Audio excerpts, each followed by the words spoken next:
Hello and welcome to the inside of the brand new BMW 5 Series. This is the 520D. But first, maybe you're looking for a used 5 Series. Maybe you're looking for a different brand new 5 Series. Either way, there's hundreds of them available on Cars.co.za for you to choose from.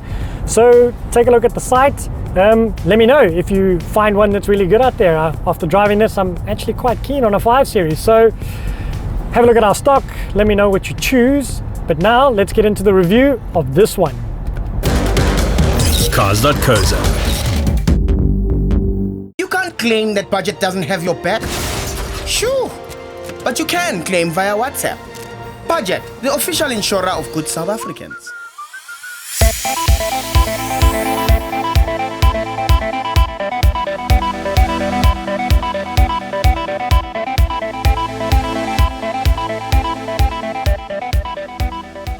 First things first, what do you need to know about a 520D? Well, under the bonnet, there is a 2-litre turbo diesel ICE engine, and that puts out 145 kilowatts and 450 Newton meters of torque. With that is a 48-volt electric battery, which helps with the start-stop, parking, pulling away from traffic lights, that sort of stuff. That adds an extra 13 kilowatts and 200 Newton meters of torque. Obviously, that's only available at slow speeds. You can't add that to the 145 and 450 already. The engine is then connected to a 8-speed ZF gearbox. It's an automatic gearbox. ZF have been making gearboxes for BMW for years and years, and this is an excellent version of one. We'll get into the details of that a little bit later. Other 5 Series in the model. Currently, this is the only combustion engine 5 Series in the range. You get the i5 M60i, which is like 800 Newton meters of torque and nearly 500 kilowatts. That's a crazy powerful all-electric version. And then in the middle of the range, you've got an i5 40i, which is sort of a mid-powered electric version. But for now, this ICE is the cheapest 5 Series you can buy. There may be other versions coming, but for now, it's this or an all-electric 5 Series. And that kind of places how BMW feels about EV models going forward. Obviously, the EVs are going to occupy the top end of the range, and the ICE variants, where they are affordable enough to bring in, will occupy the lower end of the range. So obviously excluding M models like M5 and M5 competition and however many other M5s they bring in.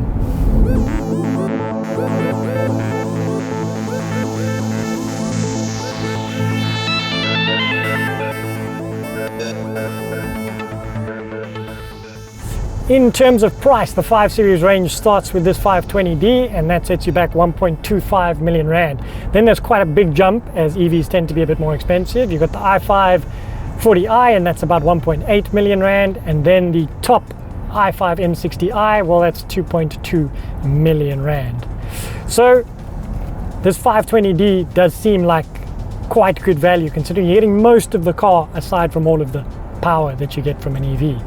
And then in terms of warranty, you get a 2-year unlimited warranty from BMW and a 5-year 100,000 kilometer maintenance plan, which is pretty fair for the segment. It's the same as what Audi and Mercedes-Benz sort of offer, and obviously those can be extended way into the future if you choose to take out those extra maintenance and warranty extensions.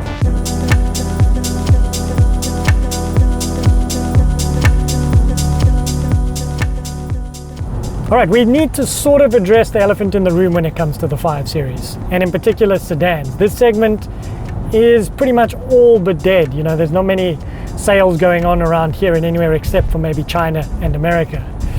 But that is purely because everyone chooses SUVs over sedans because of the practicality, the raised ride height, and the potential to go off-road. I'm not saying they all can go off-road, but there's always the potential that it could go off-road.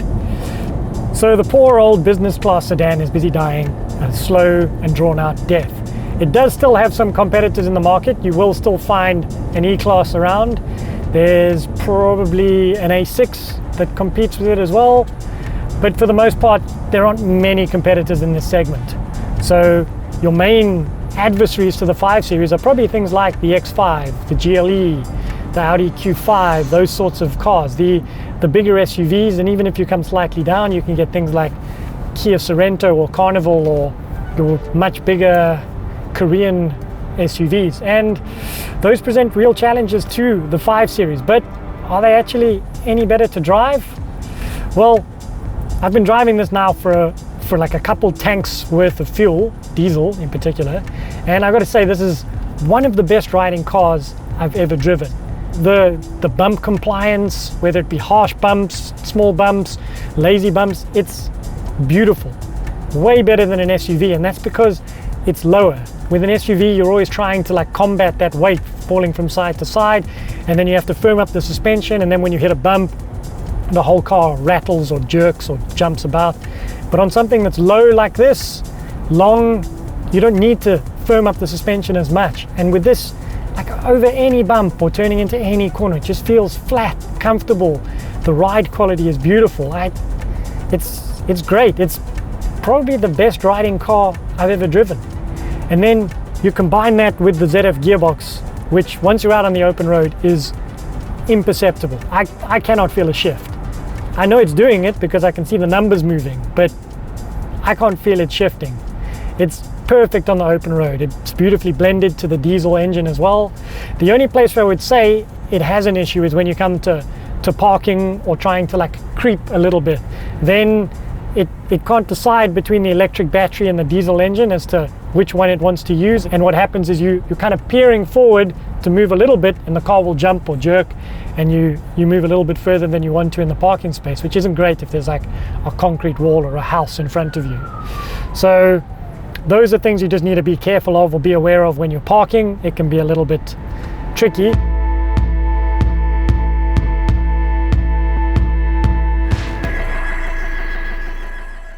All right, one of the things you can do with the BMW Park Assistant is record a path, say into your garage or into a parking bay, and it will remember that, or you can save it. And then every time you get near to that route, you can hit the recorded path and the car will put you back into that spot exactly as you were. So here I've recorded a path number 3. I'm gonna show it, and then all I need to do is, I think, get a little bit closer to it. So it's over there, and then let's see what happens. Oh, now it's taken over. Please stop to start the maneuver. So we stop, and now it takes over. So here it goes. I'm no longer feet or hands involved here, and we can follow the route there. You can see on the screen here what the maneuver looks like. If I touch anything, it'll cancel the maneuver. I'm wondering, is it going to put it in reverse itself? Stopped. Ah, into reverse itself, turn steering wheel, backs into parking.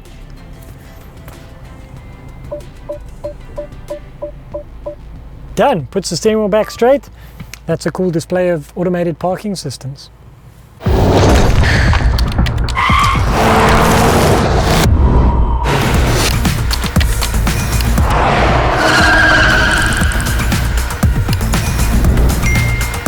Power slide into the DMs. WhatsApp the dealer directly from our site.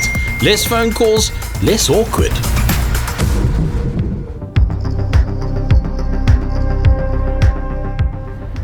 Now, although the BMW 5 Series has a lot of innovative tech, that tech is available on a lot of other cars. And one of the questions I get asked a lot is like, well, the Chinese have the exact same tech as the Germans and as every other brand, but they are able to bring it in at a much cheaper price point. What's the difference? And I think it's the implementation of that technology that is different.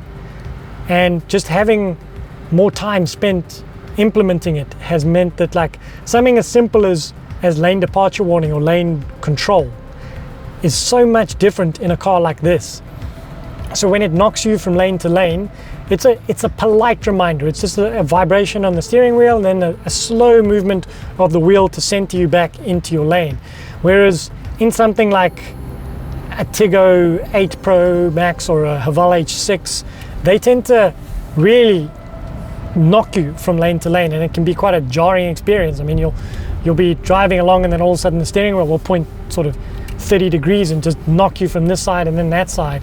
So it's just the implementation of the tech is more refined and just improved. They've had more time to develop it. And yes, the Chinese will get there, but for the moment, like, it's so much easier to live with it in a car like this. The same with things like your adaptive cruise control. It's not as abrupt or invasive when you come up to a car in front of you. It just kind of like slowly slows the car down and then speeds it up again without having to kick down 5 gears and then wheelie on acceleration.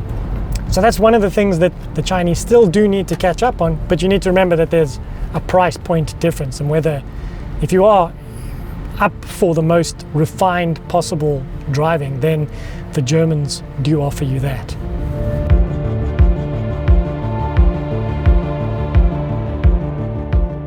Okay, I guess I can't love everything about the car. There are a few things that are maybe bothering me a little bit. The first is BMW used to have a button on the side of the stalk here which would let you adjust the trip computer or anything in that center display there. But they've done away with it. You don't have that anymore. In order to change your display, you need to go into the settings button here, and then if you want a different type of layout, you scroll through your different types of layouts. But if you want to change your fuel consumption, you've got to go into the main screen here. So if you want to see your individual setting, or time since it was last fueled, or time since inauguration of buying your car, inception, that's probably the word, inception. Then you have to go through the screen and go to live car, and then it'll display here. And that seems just like a long-winded way of doing something that could just be done via a button here or a scroll on the stalk.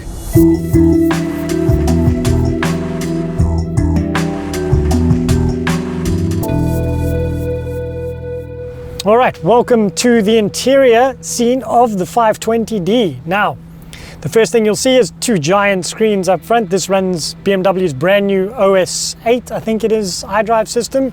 So there is tons of tech in here.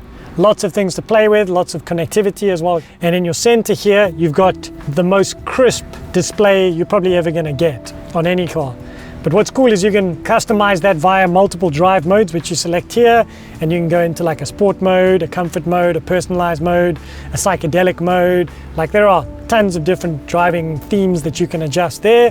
I have to show you the key because apparently you like to see what a key looks like. This is quite light, but fair enough, it's a key. It does what the key is supposed to do. It starts the car.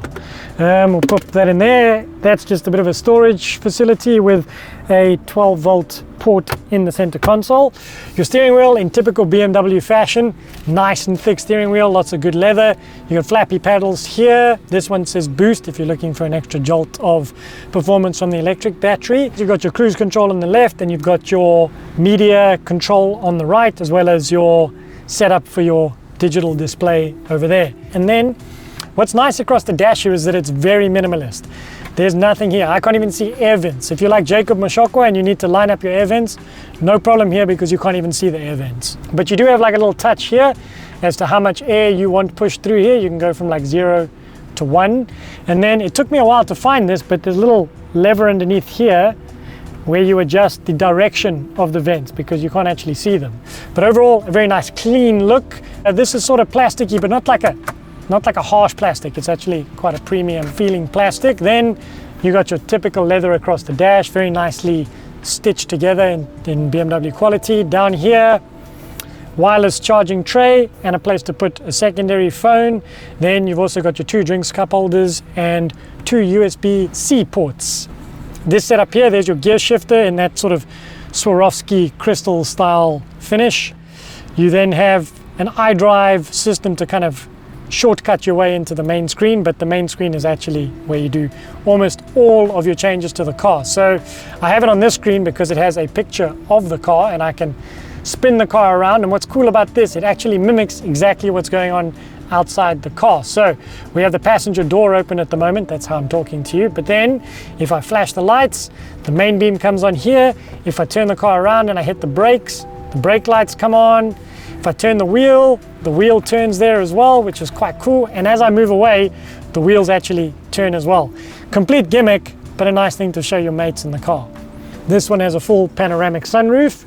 And I think that just about covers it for the interior. Yeah, let's hop in the back now.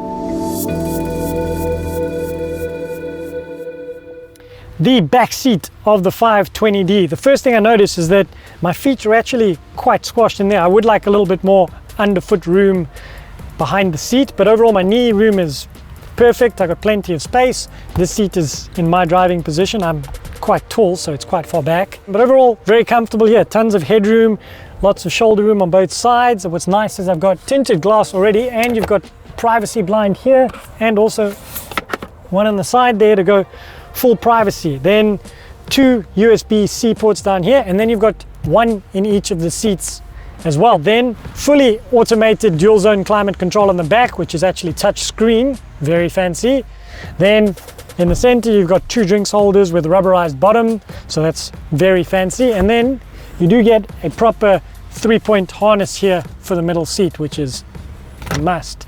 Then ISOFIX points here on both sides of the seats and top tethers as well. And I think that pretty much wraps it up for the back seats. I've got to say, very luxurious back seat, as you would expect from a German manufacturer in the premium sector. Right, the boot of the BMW 520d. Now, first off, one of the major reasons why SUVs have become so much more popular than sedans, this right here. In an SUV, you get massive hatch and you can load all the way up to the glass roof. But here, and I'll explain with my budget cooler box, as you push it in, you gotta like find the right spot, and even as you push it further into the deepness of the boot, it doesn't really go all the way in there because the boot sort of curves down. So you would be able to get 1, 2, if you lay them flat, 3, and potentially like one at the front here, 4 cooler boxes. But if you load them upright, you're only getting about 2 or 3. Really easy thing to remember on the 5 Series boot is that the 520d has 520 liters of boot space. Now, underneath here, you've got your space saver spare wheel, and the boot release catches for the seats are here. So you just pull that and your seat folds down at the back. Nice with this, you've got an electric tailgate to close the boot and lock the whole car when you leave.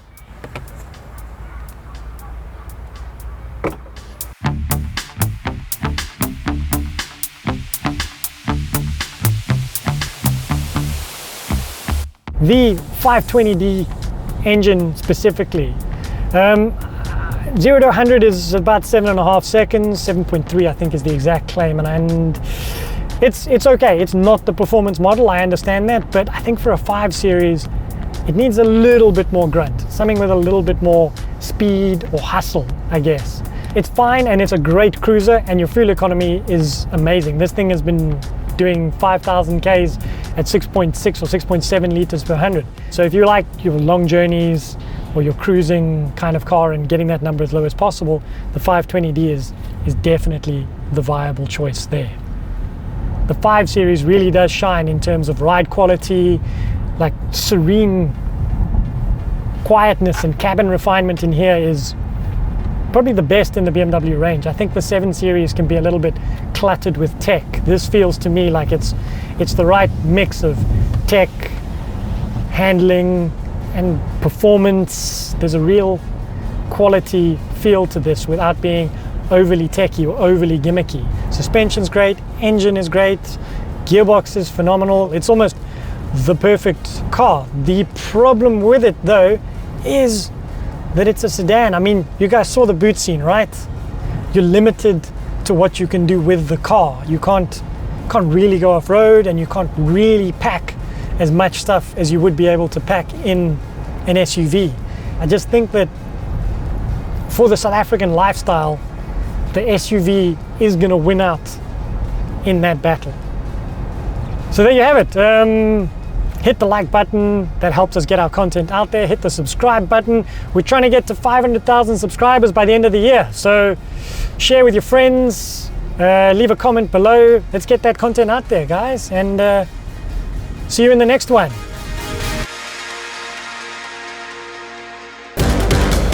Cars.co.za.